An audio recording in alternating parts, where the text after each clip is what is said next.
అవసరం లేకపోయినా కూడా అనవసరంగా పేర్ని నాని పవన్ కళ్యాణ్ ని అంటున్న మాటలు ఎప్పటి నుంచో వింటూ వస్తున్నాం.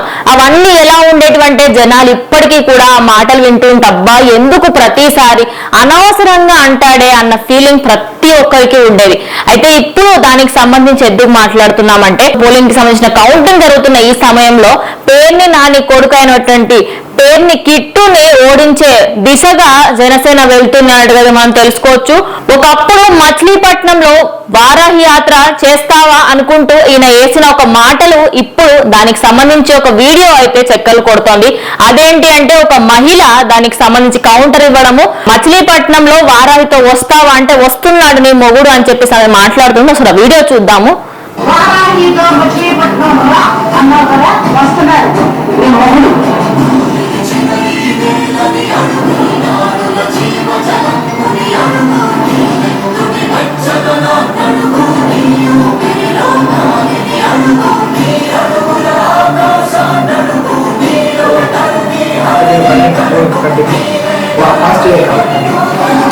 సో చూసుకున్నట్టయితే ఇప్పుడు ఒక పేర్ని నాని విషయమే కాదు, అటు అనిల్ కుమార్ యాదవ్ అయినా సరే, రోజా అయినా సరే, వీళ్ళు ఎప్పుడూ కూడా ఎప్పుడు ఛాన్స్ దొరుకుతుందా ఎప్పుడు అందామా అని చూస్తారు. లేకపోతే ఛాన్స్ దొరకకపోయినా అనవసరంగా అసలు అక్కడ వాళ్ళకి సిచ్యువేషన్ కూడా ఉండదు, పోస్ట్ చేయాలనే ఉద్దేశంతో వీళ్ళు ముగ్గురు ఉంటారు.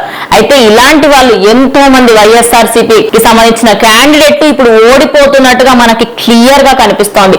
ఇన్ కేస్ వీళ్ళల్లో అందరూ ఒక్కొక్కల తర్వాత ఒక్కొక్క వికెట్ పడిపోతూ ఉంటే జనసేనకి సంబంధించి ఎవరెవరైతే జనసేన అనే మాటలు అన్నారో, టీడీపీ కూటమికి సంబంధించి పవన్ కళ్యాణ్ ని అలాగే మొత్తం ఓవరాల్ గా జన సైనికుల్ని మాటలన్న వ్యక్తులు ఎవరెవరైతే ఉన్నారో వాళ్ళందరికీ ఇది ఒక విధంగా టిట్ ఫర్ టాట్ అనే విధంగానే ఇక్కడ సీన్ అయితే కనిపిస్తోంది. మనం చూసుకున్నట్టయితే మరి చూడాలి అసలు ఎవరెవరైతే గెలిచిన వ్యక్తులు ఉన్నారో చాలా మంది పెద్ద పెద్ద తలలన్నీ కింద పడిపోయాయి. అసలు ఇప్పుడు రోజాకి సంబంధించి కూడా చాలా ప్లేస్లలో తను ఓట్లు చాలా తక్కువ ఉన్నాయని చెప్పేసి చెప్పుకోవచ్చు. అలాగే అనిల్ కుమార్ యాదవ్, పేర్ని నాని. సో ఇంకో స్పెషల్ విషయం ఏంటి అంటే పేర్ని నాని గారి కొడుకు పేర్ని కిట్టు టీడీపీ చేతిలో క్లియర్ గా ఓడిపోతున్నట్టుగా అయితే మనకి పోలింగ్ కి సంబంధించిన కౌంటింగ్ జరుగుతుంటే క్లియర్ గా అర్థమైపోతుంది. మరి ఇంకొద్దిసేపు వెయిట్ చేస్తే ఎవరు ఏంటి, ఎవరు సింహం, ఎవరు పిల్లి అనేది క్లియర్ గా తెలిసిపోతుంది.